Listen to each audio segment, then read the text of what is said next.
Given what's been going on with Kevin Spacey recently, I had to ask myself, should I be talking about this movie? Well, had I not been procrastinating so much with my reviews, I would have gotten to this movie eventually, so yeah, I'm gonna go ahead and review this. Plus, Ansel Elgort got nominated for a Golden Globe for his role in this movie, so there's something positive to talk about. You're damn right.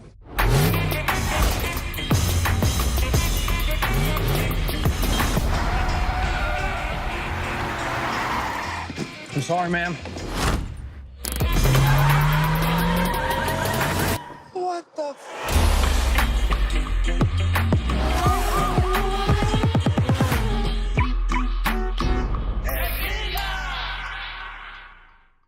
Hey there guys, how are you? It's me, the Canadian Movie Buff, with a review of Baby Driver. Ansel Elgort plays Baby. Yeah, that's his real name. He's the getaway driver for bank heists and always has music playing in his ears because of an accident he was in as a kid. But because of that, he's the best driver around. One day, he goes into a diner and falls in love with a waitress. They plan to run off together, but before they can do that, Baby has to do one last job.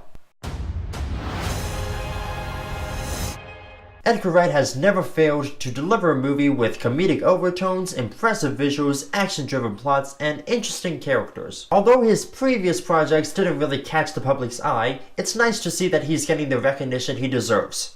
At least, box office-wise. He's always been a favorite with critics.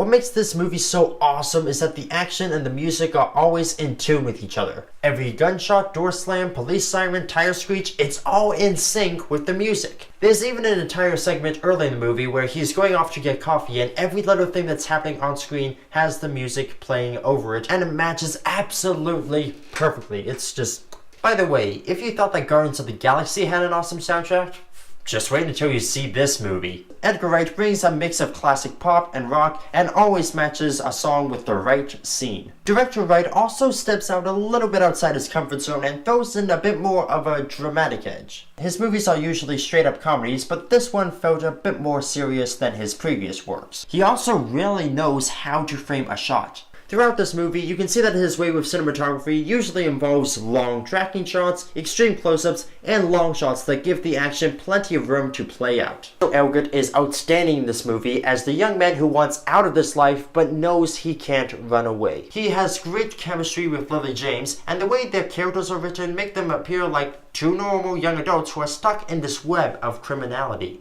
Kevin Spacey, John Hamm, Isa Gonzalez, and Jamie Foxx all round out the cast as unique, developed characters with their own motivations and traits. Spacey plays the typical calm yet intimidating mobster, Hamm and Gonzalez play a Bonnie and Clyde type duo, and Foxx plays the office rocker trigger-happy Bats.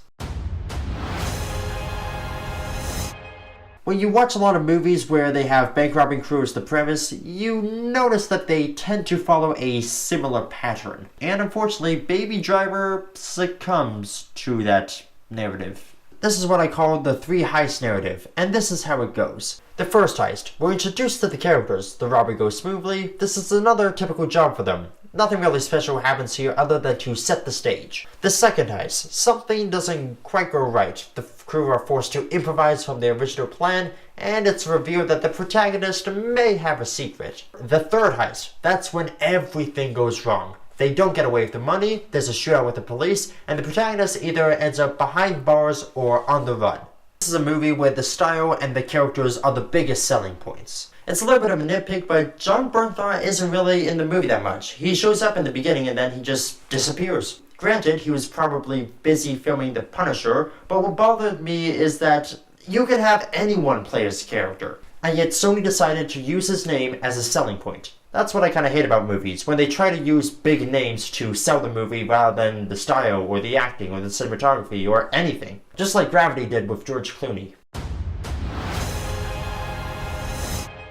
As it stands, Baby Driver has grossed $224 million worldwide with $107 million coming out of North America, and considering that the budget is $34 million, That's a pretty big success. But I'm hoping that people recognize Edgar Wright for his artistic vision rather than the ability to bring in box office numbers. Granted, he was given the opportunity to work on Ant-Man, but he backed out over creative differences. When you factor in the perfectly coordinated musical action sequences, the strong lead performances, the balanced comedic and dramatic elements, and the visuals, you've got yourself an entertaining movie that's definitely worth repeat viewings. So I will say that Baby Driver is a total incrediblast.